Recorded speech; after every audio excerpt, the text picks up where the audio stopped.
Anderson Batista. Bom dia, Moisés Silva. Bom dia, ouvintes da Vicência FM. Ô Anderson, a gente vai falar agora sobre o esporte. Na sequência a gente vai falar com o nosso repórter também, Alessandro Matias. Mas a Chapecoense venceu ontem. Aí, quando eu soube do resultado, eu não acreditei, Anderson, que ele tinha vencido a equipe do Santos, que vem numa crescente muito grande dentro desse campeonato. E vence uma vitória grande, né, Anderson? De time que quer permanecer na primeira divisão. Para se comparar, né, para colocar numa balança, a gente pode perceber aquela mesma vitória que o Sport teve na casa do Palmeiras na época, a Chapecoense teve agora na casa do Santos. Pela boa fase que essas equipes estavam vivenciando em seus respectivos momentos.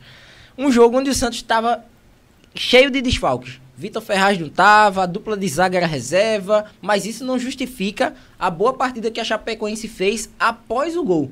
Porque até a rede ser balançada, o Santos tinha o domínio da bola, foi para cima, finalizou, teve chances, mas já dava indícios de uma equipe que não era à noite. Vanderlei em certos momentos farrapando, a defesa batendo cabeça, e em uma oportunidade...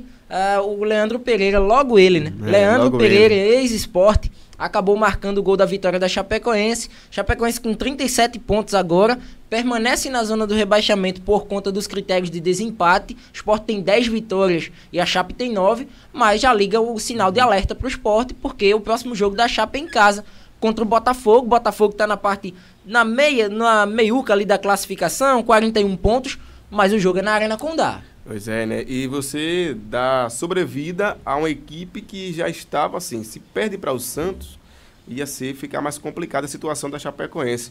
Mas vence um jogo grande e agora enfrenta o Botafogo, jogando em casa, com a força da torcida. Se o pessoal aqui tá lotando a Ilha do Retiro, lá em Chapecó também, meu amigo. O pessoal tá indo lá em peso para salvar a Chapecoense aí desse rebaixamento para a segunda divisão de 2019. Então...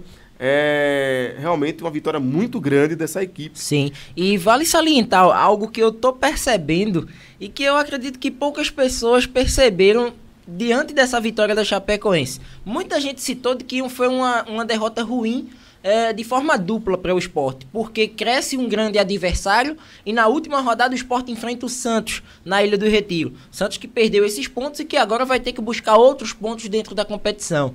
Mas eu vejo por outro lado.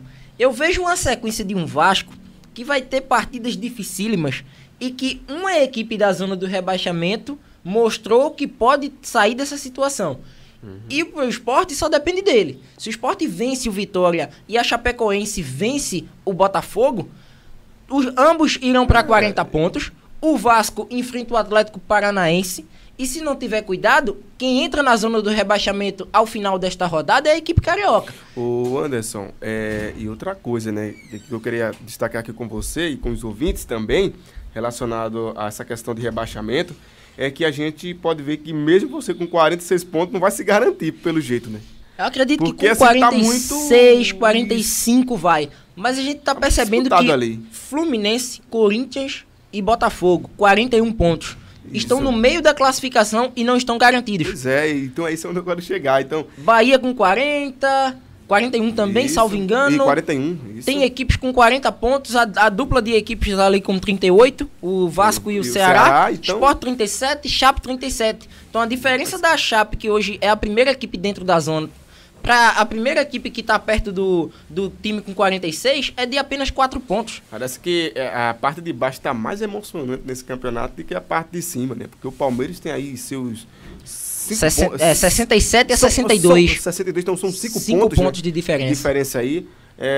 Já para o quarto, parece que, salvo engano, para o quarto colocado, parece que é 7 pontos, não é isso, Anderson? Não, hoje são 9 pontos. São 9 pontos. 9 pontos. E 7 para o terceiro colocado. Isso, o terceiro colocado, Flamengo. Então, tá mais emocionante a parte de baixo, né? Porque ali tem equipes que a gente pode falar considerada e respeitada a nível nacional, como o Corinthians, que eu querendo ou não está salvo ainda, tem o Fluminense. O Corinthians está com 40 pontos, né? Há um risco iminente. E outra coisa, né? Tá com 40 pontos e não vem fazendo um bom futebol, que tá preocupando os torcedores do Corinthians, é isso, né? Que a equipe não mostra um bom futebol. Então, o que acalma um pouco o Corinthians nessa reta final é que ele tem 2 partidas em casa que são tratadas como fundamentais para se garantir na primeira divisão. O Vasco e a Chapecoense. Só que a Chapecoense mostrou ontem que é possível sim vencer fora de casa. E o Vasco já venceu um clássico fora de casa, né? E venceu aí a equipe do Botafogo. Então, vai ser... Tá bem disputada ali aquela parte de baixo. Como eu falei, foi antes que eu falei, do 12º para baixo, meu amigo, é uma loucura, viu? E os premiados dessa parte de baixo, a segunda faixa da classificação, eles serão condecorados com uma vaga na Copa Sul-Americana. Os que ficarem na parte de baixo, infelizmente, chegarão à segundona do ano que vem. Agora, esse jogo de amanhã, rapaz, vamos falar com o nosso repórter Alessandro Matias, porque esse jogo de amanhã é muito importante para o esporte, porque é o jogo de troca de posições. Se o Sport vier perder para a equipe do Vitória, o Sport vai para o lugar do Vitória, meu amigo. Porque o Vitória chega a 38 pontos, fica 1 ponto de diferença e o Sport fica com 37, que é o que a gente não espera. Então será um jogo daqueles. Vamos com o nosso repórter Alessandro Matias. Bom dia, Alessandro. Bom dia, Moisés. Bom dia, Anderson Batista e amigos da Rádio Vicência FM. Ontem a gente falava ao vivo lá do Centro de Treinamento do Esporte Clube do Recife, em Paratibe, da reapresentação dos jogadores e da coletiva de imprensa que até o momento a gente não sabia. Houve essa coletiva com o Adrielson, tá? Daqui a pouco a gente toca nesse assunto. Mas voltando para a apresentação, houve um atraso. O ônibus do Esporte só chegou 40 minutos depois do horário marcado para o início da movimentação. Não foi nada com o ônibus, com o avião, foi necessariamente com o trânsito, né? A delegação saiu do aeroporto no tempo previsto, só que ali na intermediação da Sudene, né? Na BR-101, que a gente sabe que já está demorando muito essa obra aí de recuperação do piso, né? Do asfalto da BR-101. Então houve esse atraso e os jogadores entraram no gramado, para vocês terem uma ideia, no sol de meio-dia e 10 aproximadamente. Então, um sol forte, que eu fiz algumas transmissões nas redes sociais, o torcedor podia ver uma ventania muito grande, mas eu estava num primeiro andar ali da sala de imprensa, né? No gramado o vento não pega tanto e estava aquele calor normal de um meio-dia e pouca numa capital pernambucana, né? No Nordeste brasileiro, né? Então, os jogadores que não participaram da partida ficaram no vestiário fazendo recuperação, gelo e toda aquela passando pela aquela bateria de exames, né, com relação aos médicos para saber quem está com problema ou não, quem sentiu alguma dor, algum incômodo, e quem jogou parte do jogo ou que não jogou foi, vou dizer assim, infelizmente por causa do sol, porque eu não estava correndo, não estava treinando, estava suando que nem não sei o que, não dá nem para dizer, amigos. Então houve essa movimentação, um trabalho de sempre de recuperação, alguns lançamentos de um lado para o outro, um aquecimento leve por causa do desgaste e depois não digo rachão não, mas um trabalho de bitoque ali no campo reduzido para os jogadores. A curiosidade de ontem é que já era esperado, por sinal, a não presença do Sander, que continua com o tornozelo machucado, inclusive a informação que tem é que ele só volta a jogar realmente quando estiver 100%. O clube não quer mais que o atleta volte com 20, 30, 40, 60% só não. Ele quer que o jogador esteja apto para jogar. Difícil vai ser, se não fizer exames, acreditar no Sander, né? O Sander que é conhecido por entrar em campo da forma que quer, que pode, porque é um jogador que não chia a dor, aguenta a dor, né? E encara todos os desafios. Então, o Sander não participou dessa movimentação. Outro atleta que não participou foi o Marlone, também peça sentida lá no treinamento. Então são duas peças aí que continuam nessa dúvida, só que a gente teve informações aí nos bastidores que o Sport não deve contar nem com o Sander e nem com o Marlone, né? O Sander seria para ser titular e o Marlone como composição aí, quem sabe, no meio de campo, até porque o Gabriel não joga porque tomou o 3º cartão amarelo perante o Fluminense. Com relação à zaga rubro-negra, né, o setor defensivo, a gente vai juntando o quebra-cabeça, sabe, Moisés e Anderson Batista e amigos da Rádio Vicência FM, de informações dos bastidores, uma composição aqui, a falta no treino, enfim. Eu acredito que o Milton Mendes possa explorar mais uma vez o Ronaldo Alves, pelo que a gente está tendo aí de tendência na zaga, no caso, e tendo o Hernando sendo explorado mais uma vez pelas laterais. Hoje a movimentação vai ser às 16 horas lá no CT do clube. O treino é fechado, apenas 10 minutos para imagens. Não haverá a coletiva de imprensa após o treinamento. A coletiva vai ser adiantada para antes da movimentação. No caso, amanhã, jogo contra o Vitória. Tem a Avenida Rubro-Negra, que está sendo agitada mais uma vez aí para o torcedor chegar mais cedo e participar. Na quinta segue a programação, né? 15 horas no CT, a reapresentação. Sexta, 10 horas da manhã na Ilha do Retiro. No sábado, 10 horas também na Ilha do Retiro, para se preparar, no caso agora, para o outro rubro-negro, que é o Flamengo. Jogo que acontece no domingo, dia 18, às 16 horas. Antes que me perguntem, a gente ainda não tem notícias a respeito de algum treinamento aberto com relação ao sábado, dia 17, agora próximo.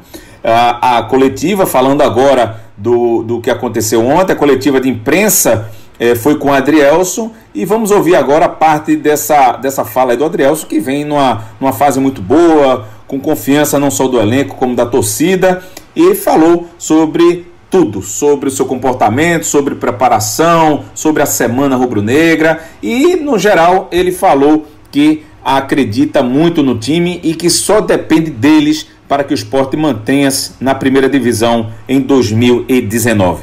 Igual as outras, só que a gente está encarando como se fosse uma final, cada jogo que está por vir, então vai ser uma partida muito importante para a gente se distanciar um pouquinho dos erros nos quatro. Vamos agora no lado do outro leão, né? Porque é tudo leão. Vai se enfrentar os dois leões, né? O leão lá da Bahia e o leão aqui de Pernambuco. Vamos para o lado do leão aí, Anderson Batista. O leão da Bahia. Leão da Ilha versus Leão da Barra. É da Barra, sim. Isso. Leão da Barra, o bem Vitória classificado por você. Treinou ontem pela manhã, né? Inclusive apenas o trabalho de reapresentação, regenerativo para os titulares, os reservas foram a campo de jogo. Observar que agora pela manhã teve treinamento no Vitória, só que o treinamento, assim como será no Sport nesta tarde de forma fechada, aconteceu também desse mesmo modelo pelo Vitória nesta manhã. O técnico João Bursi com dúvidas na equipe titular em relação a esse jogo que acontece amanhã às 20h45. Ele terá o retorno do Juan Renato, zagueiro, o Aderlan também zagueiro, e do Rainer. Rainer está de volta, essa partida não atuou contra o Bahia no Clássico. Em compensação, o Léo Ceará, que marcou os 2 gols contra a equipe do Bahia, ele tomou o 3º amarelo, está fora dessa partida, deve ser substituído pelo André Lima. Inclusive, há outra dúvida agora, só que do lado esquerdo.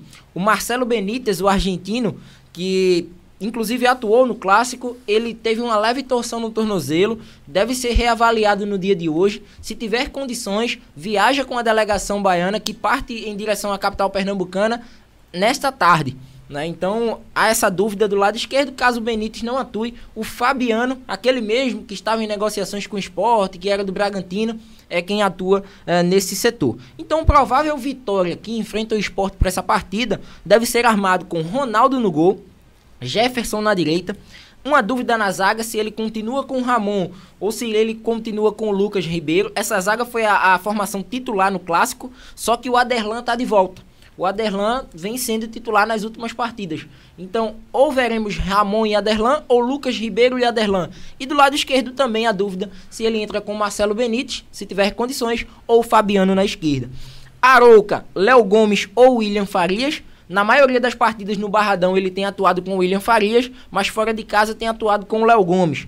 E o Rainer fechando essa trinca no meio de campo. O Rainer que vai fazer uma função bem interessante aí com o Lucas Fernandes. Lucas Fernandes que vem aparecendo muito bem. Inclusive foi o autor da vitória, do gol da vitória da equipe baiana lá em Chapecó. Naquele jogo de vitória baiana por 1-0 lá na Arena Condá. É um cara que nessa reta final tá mostrando um bom futebol. Então Lucas Fernandes, Eric, ex-náutico, e o André Lima deve ser o provável equipe do Vitória para enfrentar o Sport amanhã na Ilha do Retiro.